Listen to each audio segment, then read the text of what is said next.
malam ga wani sirrin ya ƙaharu wanda in mutum wuta yake ci wallahi sai ka samu nasara a kansa.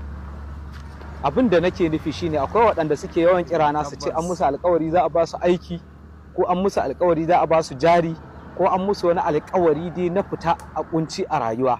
Akwai waɗanda suna tare da masu siyasa, masu mulki, masu ubannin gida, amma ba sa iya musu komai. Za su musu alƙawari, ba za su iya cika musu ba.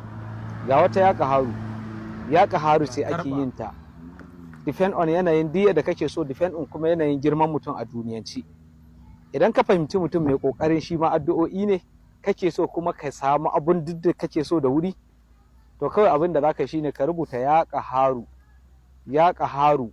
Idan ka rubuta ya ƙaharu zaka sa sunansa a ha babba. Duk almajiri, in ma kai almajiri ne aka zo ma da irin wannan aikin, kawai wannan ha babbar zaka buɗe ka sa sunan shi. Idan aka sa sunansa za a yi laya. Idan aka yi laya za a naɗa kan layar, sai a ɗaure akan carbin da za a yi wannan wurdin da shi.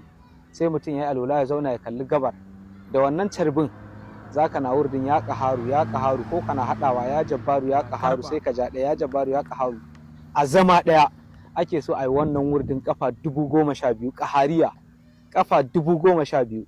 Idan aka gama, kana duk 100 ko duk 1000 in ka zo za ka kama layan nan ka matse ka ce Allah da niyyar wannan aiki da nake, Allah ka hana wani nutsuwa, ka matsa kan layar ka ci gaba da wurdinka.